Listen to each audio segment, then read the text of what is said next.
Welcome to my channel General Hospital, where you can get news about. For more information, kindly subscribe and follow, and I am your buddy. Now let's get started. Sonny refuses to believe Jason is gunning for him, and Kate arrests Spinelli and Maxie. Today on General Hospital, Laura helps Carly and Drew deal with Rocco and Danny. Brooklyn and Chase have an honest talk about his job, and Portia delivers good news about Dante. Credit: ABC screenshot. Carly arrives at the Quartermain mansion, where Drew is watching the kids while everyone else is at the hospital. Suddenly, Rocco and Danny fight a video game system, and Rocco storms off. Danny tells Carly and Drew that Rocco doesn't know how to handle what is going on, and he just wants his dad to be okay. General Hospital spoilers March 11 to 15. Drew tells Carly he's really worried about Rocco. He's an emotional kid, and Danny pretends like he has no feelings at all. Sam calls to check in on the boys, and Drew tells her that Rocco needs a hug and Danny's trying to support him. Sam tells him help is on the way. Jordan arrives at the hospital and meets with Laura, Sam, and Olivia. Laura says Dante is still in the OR, and Jordan says the FBI and PCPD are searching for the shooters. Olivia wants the monsters locked up and the key thrown away. After calling Drew, Sam asks Laura for a favor and she needs her to leave.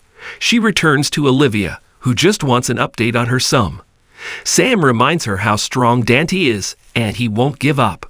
Brooklyn arrives to support Chase. He says she doesn't have to be here, but she explains when he hurts, she hurts. Later, Jordan approaches them with updates and Chase decides to take a walk and asks Brooklyn to call him with any news. No woman should be a target of abuse. Don't stay silent. Brooklyn asks Jordan if she's ever been in a situation like this before. Jordan says unfortunately more than once. Brooklyn says she's always known Chase is taking a risk every time he goes to work, but she convinced herself nothing terrible would happen to him.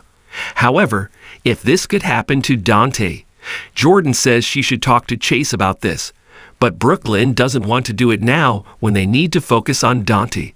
She also doesn't want him to think she doesn't support him and his job. Brooklyn asks Jordan how she made it work with a family. Jordan admits her relationship with Curtis failed in part because she tried to keep her job separate from Curtis, and she should learn from her mistakes. Jordan says they need to talk, be honest, and don't lie about what they are feeling. Chase returns from his walk. He also donated blood and had time to clear his head. Portia comes out with an update that Dante's vitals are stable, but he still has a fight ahead. Olivia asks, so he has a chance. Portia says he does. Chase talks with Brooklyn and says he signed up for this life, but she didn't. He says it's okay to say this isn't the life she wants. Brooklyn admits she's scared, but she doesn't want out. She wants to share everything with him, including her fear of losing him, so don't tell her to ever walk away.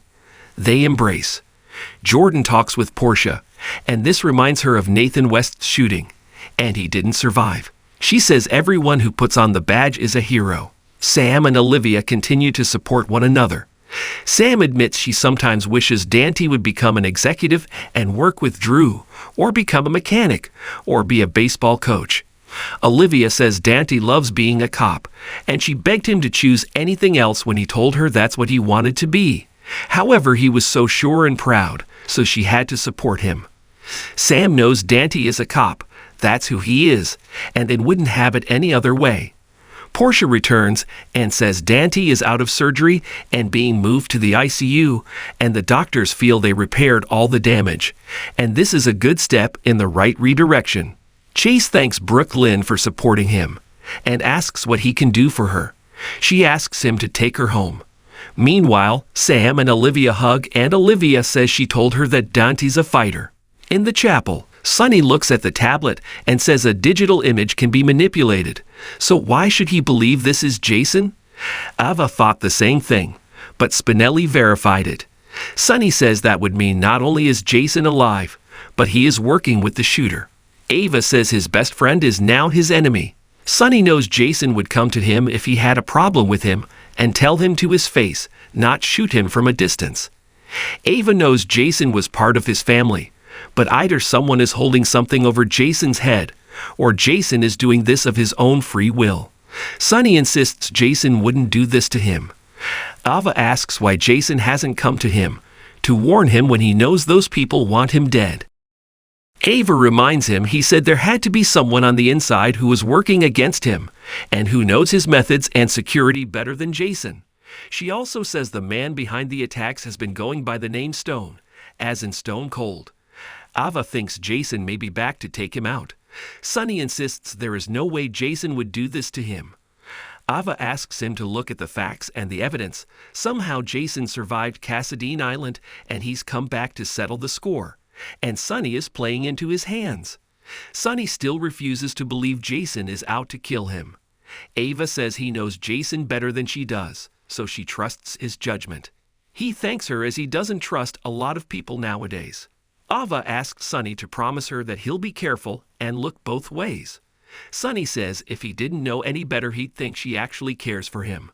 She says of course she does. He's Avery's father. Sonny laughs at the idea that Ava may be the only person he can trust right now, and they appear to lean in for a kiss. Laura arrives at the Quartermain mansion and tells Carly and Drew that Dante is still in surgery. Drew knows Sam briefed her on the situation, and Carly says the two boys have two different needs. Laura suggests they divide and conquer. The boys hear Laura and come in, and Rocco asks about his dad. Laura tells him that his dad has a fight on his hands. On the steps in the foyer, Carly speaks with Danny to check on him and says that it's okay to be worried about Dante and Rocco. She also says he reminds her so much of his dad. Danny asks how so. Carly says it's not that he doesn't feel things, he just doesn't show them. And Jason was like that.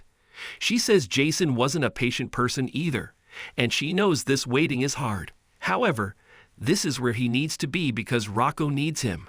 Meanwhile, Laura checks in with Rocco and hears there was an incident over a video game. She knows a bit about games and became addicted to Super Mario Bros. Back in the day when Lucky played them. Rocco says his dad is good at games too, and they should have a date to play games soon. She says it's okay to talk about his dad. Rocco is scared but knows Danny is too. Laura says they haven't given up hope on his mom coming out of her coma, so they can't give up hope on his dad pulling through this. Rocco tells his grandma that he loves her, and they embrace. Drew checks in, and Laura says it's getting late, and she could take Rocco home with her. Rocco would rather stay here in case Scout has a bad dream. His dad would want him to be here for her. Laura gets ready to head out, and tells Drew that she thinks Rocco wanting to stay here for Scout is a good sign. Laura leaves, and Carly comes downstairs after checking on Scout. Carly has to get home herself as it's been a day. Drew thanks her for coming, and she helped with Danny a lot. She reminds him no matter how he acts, Danny feels things as deeply as the other boys, maybe even more. Carly heads out, and Danny and Rocco remain in the living room. Danny sits by Rocco as he looks at a photo of his dad. At Spinelli's center of operations, he shows Maxie the footage of Jason, and she says this can't be. Suddenly, Kate shows up with a search warrant. Kate says he knows of Spinelli, and that they found his camera all over the warehouse. He says he has no desire to fold him into Sonny's problems, so he would like him to kindly show him what's on the footage. Spinelli says regretfully he can't help him and shows him his laptop, which says the data is missing. Kate tells him to put the footage he deleted back, but Spinelli insists there is nothing to put back. Maxie and Spinelli are cuffed, and Kate assumes Spinelli had a kill switch installed to delete the footage. Maxie realizes who John is, and she says Mac is her stepfather and respects him so much. He can't believe she's Maxie Jones, and she's all grown up. She thinks he must know growing up with Mac that she'd never impede a police investigation. So maybe they could take the cuffs off and forget about this. Kate suggests she give Mac his best, and his apologies for having to arrest his stepdaughter.